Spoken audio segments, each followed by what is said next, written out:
When ChatGPT first appeared, I honestly didn't think it would be very useful for genealogy. After all, genealogy is built on records, evidence, and proof. ChatGPT doesn't have access to your ancestors. It doesn't search hidden archives, and it certainly can't pull a birth certificate out of thin air.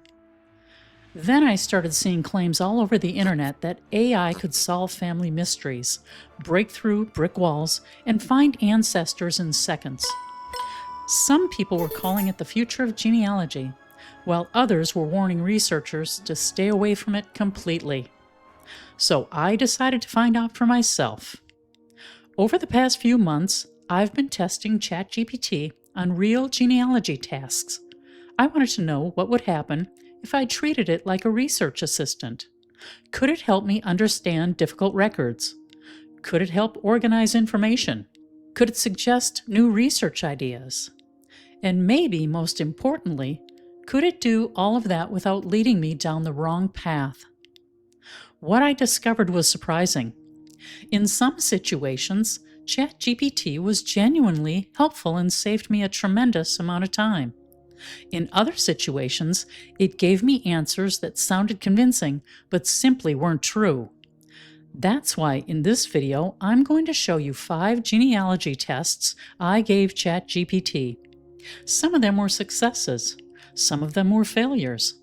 And by the end, you'll know exactly where AI can help your research and where you need to be extremely careful. I started with something that most genealogists encounter sooner or later: a complicated probate record. If you've ever looked at one of these documents, you know they can be intimidating.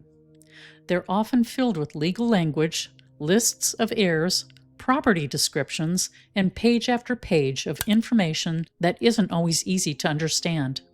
I took a probate record, pasted the transcription into ChatGPT, and asked it to explain what the document actually said. The results were better than I expected. ChatGPT summarized the record in plain English, identified the heirs, and pointed out relationships that were buried inside the legal language. It even highlighted several details that a genealogist might want to investigate further. Now, it wasn't perfect. I still verified everything against the original document, but instead of spending 20 minutes trying to untangle the legal terminology, I had a useful summary in seconds. For understanding difficult records, I'd call that a win. Next, I decided to make things a little harder. I gave ChatGPT a foreign language church record. Many of us have ancestors from Germany, France, Italy, Poland, or other parts of Europe. And those records can be challenging even after they're translated. What impressed me wasn't necessarily the translation itself. Specialized transcription tools often do a better job with that. What impressed me was how well ChatGPT explained the information contained in the record. It identified occupations, family relationships, locations, and other details that might have been easy to overlook. Once again, I wasn't asking ChatGPT to find ancestors. I was asking it to help me understand information I already had.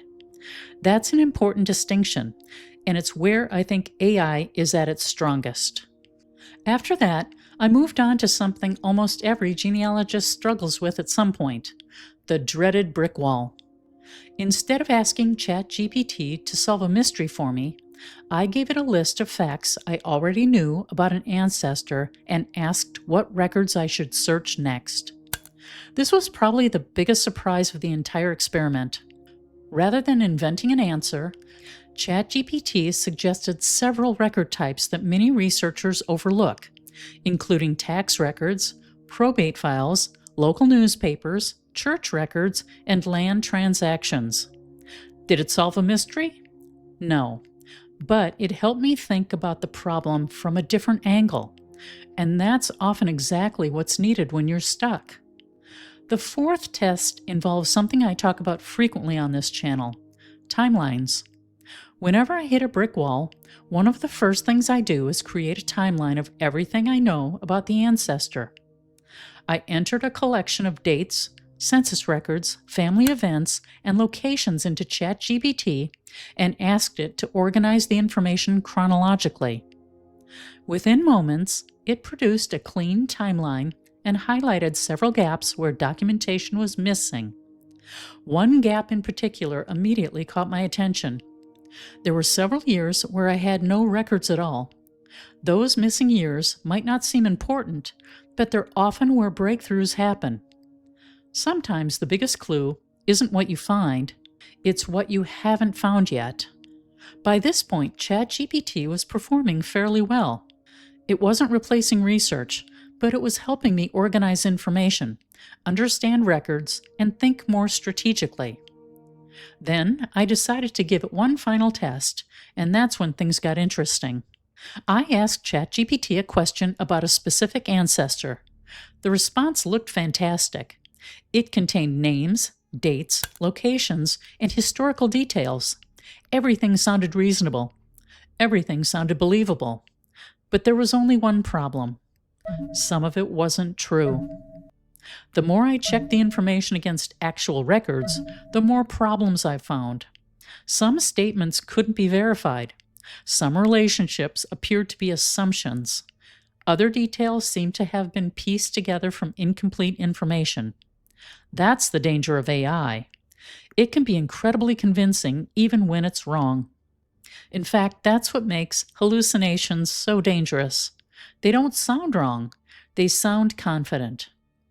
That experience reinforced something every genealogist needs to remember. ChatGPT is a tool. It is not evidence. If ChatGPT gives me a fact, I ask for a source. If I can't verify that fact into an actual record, I don't add it to my family tree. And if something doesn't make sense historically, I investigate further. Those 3 habits alone will prevent most AI-related mistakes. After all these tests, my conclusion is pretty simple. ChatGPT is not replacing genealogists anytime soon. It isn't replacing records, and it certainly isn't replacing evidence. What it can do is serve as a surprisingly useful research assistant. It can explain documents, organize information, build timelines, summarize records, and suggest research strategies. Used correctly, it can save time and help you think more clearly about your research. Used incorrectly, it can send you chasing ancestors who never existed.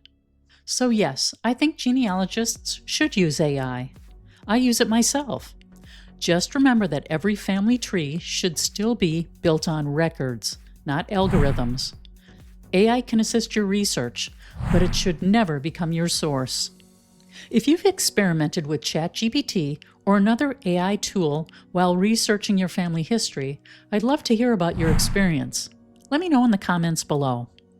And if you enjoy practical genealogy tips, free resources, and honest reviews of tools that can help you find ancestors, be sure to subscribe to my channel. And if you're looking for free genealogy websites, click on one of the videos on your screen right now. I think you'll discover some great websites out there. Well, that's it for today, folks. Thank you for watching. Good luck with your research, and I'll see you in the next one.